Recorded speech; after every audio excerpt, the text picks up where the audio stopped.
এই ভিডিওটা বানাচ্ছি কোনো এক সাবস্ক্রাইব বন্ধুর জন্য, স্পেশালি তার রিকোয়ারমেন্টের জন্য ভিডিওটা বানানো হচ্ছে। অত্যন্ত গুরুত্বপূর্ণ ভিডিও, অবশ্যই কিন্তু আপনি শেষ পর্যন্ত দেখতে থাকুন। তো চলুন তাহলে শুরু করি, আর দেরি না করে সিধা চলে যাচ্ছি আমরা কম্পিউটার স্ক্রিনে। আসসালামু আলাইকুম বন্ধুরা, আপনারা কেমন আছেন? আশা করি অনেক ভালো আছেন। আজকের একটা গুরুত্বপূর্ণ ভিডিও নিয়ে চলে আসলাম, অত্যন্ত গুরুত্বপূর্ণ। যারা পুলিশ ভেরিফিকেশন ক্লিয়ারেন্স সার্টিফিকেট জন্য অ্যাপ্লিকেশন করছেন, কিন্তু অনেকবার ডে বাই ডে কিন্তু অ্যাপ্লিকেশনের কোনো রকম চেঞ্জিস হতে আছে। তো আপনাকে কিছু আজকে তথ্য দেখাবো, যেটি আজকে আবার চেঞ্জিস হয়েছে।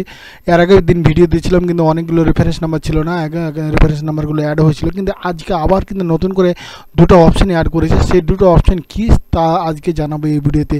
আর সর্বপ্রথম আপনারা জানেন পিসিসি পিসিসি কম্পিউটারে লেখার পরে পিসিসি যখনই লিখবেন, আপনি পিসিসি গুগলে যখন লিখবেন, পিসি লেখার পরে এন্টার করবেন। এন্টার করার পরে প্রথম অপশন যেন অ্যাপ্লাই না অপশন ক্লিক করে মোবাইল এখানে অ্যাকসেপ্ট কে বাটন ক্লিক করে ওটিপি ক্লিক করে আপনি লগ ইন হয়ে যাবেন। যখন লগ ইন হয়ে যাওয়ার পর এরকম ড্যাশবোর্ড খুলে পাবেন।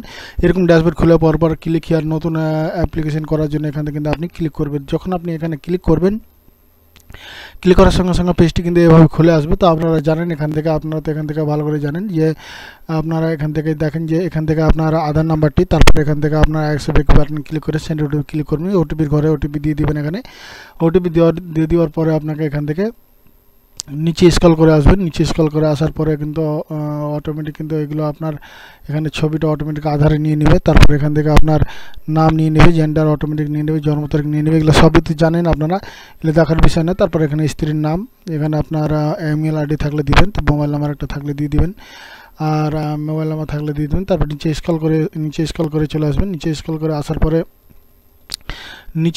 যখনই আসবেন, নিচে স্ক্রল করে আসার পর আপনাকে এখান থেকে দেখাচ্ছে এখানে পিনকোড অটোমেটিক এগুলো সিলেক্ট হয়ে যাবে, স্টেট সিলেক্ট হয়ে যাবে, সব সিলেক্ট হয়ে যাবে। তারপরে এখান থেকে দেখেন যে দুটো তিনটা অপশান অ্যাড হয়েছে। বেশি বড় ভিডিও বানাচ্ছি না আমি। এখান থেকে একটা মান্থ সিলেক্ট করে নেবেন, কতদিন থেকে এখান থেকে থাকছেন আপনি এই ঠিকানার মধ্যে। 2019 সালে আপনি দেখতে পাবেন। তারপর এখান থেকে ডিস্ট্রিক্ট আপনার কোন ডিস্ট্রিক্ট হবে, তারপর পুলিশ স্টেশন যেটা হবে সেটা সিলেক্ট করে নেবেন। ল্যান্ডমার্ক আপনার যেখানে আপনার ঠিকানা যেখানে থাকছে সেখানে মন্দির, মসজিদ, দোকান সব কিছু থাকে দিয়ে দেবেন। পিনকোড দিয়ে দেবেন। তারপর সিটির নাম অটোমেটিক নেবে। তারপর এখান থেকে কি পারপোজ আপনি নিচ্ছেন, সিলেক্ট দ্য ডকুমেন্টস, কি একটা ডকুমেন্টস লাগবে। তো আপনার আধার নাম্বার থাকে, তো আধার নাম্বারের ডকুমেন্টস একটা দিয়ে দিবেন, আধার কার্ড সেট করে। তারপর এখান থেকে সবচেয়ে গুরুত্বপূর্ণ হলো যে এখান থেকে যখন একটা জিনিস, এই দুটো জিনিস অ্যাড হয়েছে, তো অ্যাড হওয়ার পরে এখানে অ্যাড হয়েছে তো আপনাকে দেখাচ্ছি। তো এটা ওকে করে নেবেন। তারপর এখান থেকে আপনি যদি ভিসার জন্য অ্যাকচুয়ালি নিতে চান, তো ভিসা যখনই সিলেক্ট করবেন, এখান থেকে দেখেন যে আপলোড ইয়ার রিলিভেন্ট ডকুমেন্টস, এখানে কথা বলছে রিলিভেন্ট ডকুমেন্টসটা কি। যেমন ভিসা নেওয়ার সময় যে ডকুমেন্টসের মধ্যে আপনাকে থাকে সেইগুলো কিন্তু এখান থেকে যখনই সেট করবেন ভিসা আপলোড, তখন ওই ডকুমেন্টগুলো স্ক্যান করে 200 GB ফাইলের মধ্যে কিন্তু আপনাকে আপলোড করতে হবে ভিসার ক্ষেত্রে। বুঝতে পারছেন? যখন ভিসাটা চেঞ্জ করে আপনি এমপ্লয় করবেন, এমপ্লয় ক্ষেত্রে আপনি দেখেন এই জায়গাটায় যে এখানে লেটার অফ এজেন্সি, মানে কোন লেটারে আপনি কোন কোম্পানি দিয়ে আছেন, কোনো কোম্পানি কোনো মানে আপনার রেলে চাকরি পাচ্ছেন ধরলে, আপনি পুলিশে চাকরি পাচ্ছেন ধরলেন, তো ওগুলোর একটা যেটা লেটার থাকে সেই লেটারটা কিন্তু এজেন্সির নামে এখানে আপনি স্ক্যান করে কিন্তু 200 GB মধ্যে আপলোড করতে হবে। বুঝতে পারছেন? এমপ্লয়ের ক্ষেত্রে। আর এডুকেশনের ক্ষেত্রে কিন্তু সেম প্রসেস। আমার এডুকেশনের ক্ষেত্রে যদি আপনি অ্যাপ্লিকেশন করতে চান, তাহলে কোনো স্কুলের আপনার সার্টিফিকেট নিয়ে সেইখানে কিন্তু আপনি এখান থেকে আপলোড করতে পারেন। ঠিক আছে? তারপর এখান থেকে আরেকটা রেন্টালের কথা বলছে। রেন্টাল মানে কোনো ধরো এগ্রিমেন্ট করছেন, তার রেন্টাল এগ্রিমেন্ট কপি থাকলে এখান থেকে কপি কিন্তু স্ক্যান করতে হবে। এই কিন্তু আগে করতে হচ্ছিল না। বুঝতে পারছেন? এটা কিন্তু এখন ম্যান্ডেটরি করে দিয়ে পিসিসি সিলেক্ট ফর পারপোজ যখনই সিলেক্ট করবেন, বুঝতেন না? আর আদার্সে যখন করবেন কোনো দোকান বা শপের লেগে, যখন শপ লিখবেন, শপ লেখার সাথে ধরে সিএসসি যদি আপনার থাকে, তো সিএসসি সার্টিফিকেট এখান থেকে সিলেক্ট করে সিএসসি সার্টিফিকেট আপলোড করলেন। বুঝতে পারছেন?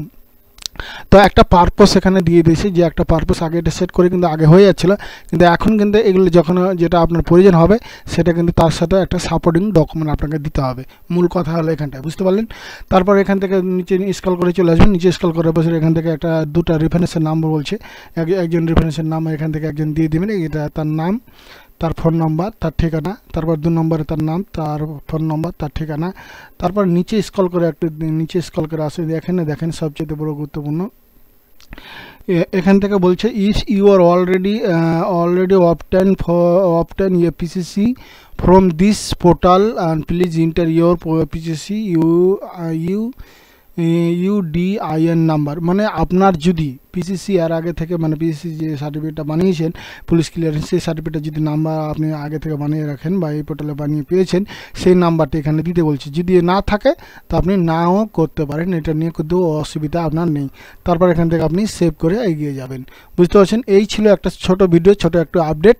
বন্ধুরা আপডেটটা কেমন লাগলো, আপডেটটা যদি অবশ্যই একটু হেল্পফুল হয় অবশ্যই চ্যানেলটিকে সাবস্ক্রাইব করে সঙ্গে থাকবেন। ভালো থাকুন, সুস্থ থাকুন, আবার দেখা হবে নতুন কোনো বিষয় নিয়ে। খোদা হাফেজ।